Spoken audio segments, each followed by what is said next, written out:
我们的故事开始于1984年，这一年的2月3日，在美国的华盛顿特区，霍姆斯家的长女出生了。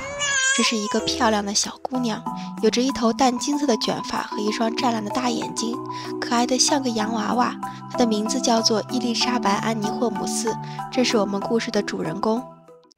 2015年时，福布斯杂志将伊丽莎白·霍姆斯评选为全球最年轻、白手起家的女性亿万富翁。这个说法其实不准确，因为霍姆斯家族一点也不普通。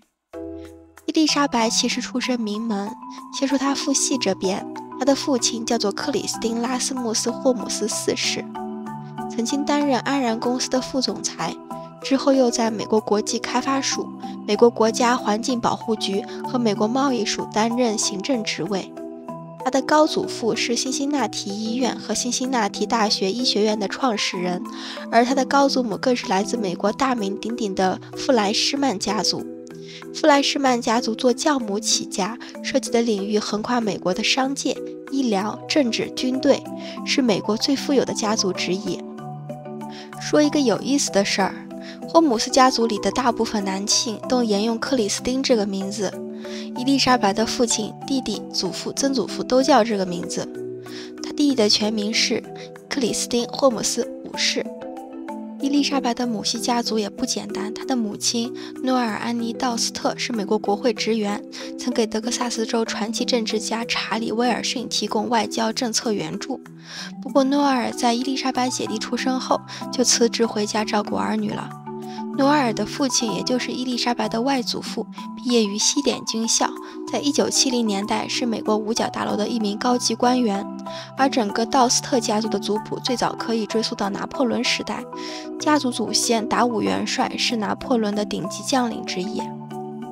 总之，伊丽莎白出生的家庭可以说是有钱、有权、有历史。她19岁时创建公司 Theranos， 她的家族在初期提供了很大的助力，这个我们之后再说。出生于这样的家庭，伊丽莎白从小就是听着祖辈的辉煌故事长大的，而她的父母也对她期待颇高，要求严格。家庭环境对小伊丽莎白影响很大，她从小就是那个别人家的孩子。7岁的时候，她用一整本笔记本详细画了一台时间机器的设计图。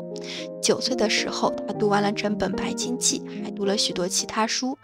有一次家庭聚会上，有位亲戚问不满10岁的小伊丽莎白一个所有小孩都被问过的问题：你长大以后想做什么？伊丽莎白斩钉截铁地说：我想当亿万富翁。这并非童言童语，她后来也确实做到了。伊丽莎白10岁的时候，她父亲入职成为安然公司的副总裁。因为父亲的工作变动，他们家从华盛顿特区搬到了休斯顿，住在 Tanglewood 富人区一栋100万豪宅里，离休斯顿乡村俱乐部和布法罗河口很近。中学时，伊丽莎白和她弟弟都入读了休斯顿最负盛名的圣约翰学校。圣约翰学校是一所私立的男女同校的走读学校，提供从幼儿园到高中的全套教育，是历史排名 A 加类院校，在全美4260所私立高中中排名第42位，每年的学费平均在3万美金。在学校里，伊丽莎白并不怎么合群，她将全部精力都投入到学习上，日夜苦读，以全 A 的优异成绩毕业。在2002年春季，以美国总统学者的荣誉身份，被顶级名校斯坦福大学化学工程系录取，这是全美高中毕业生能够获得的最高殊荣之一。那么在大学里，伊丽莎白又经历了哪些事情呢？我们下期接着说。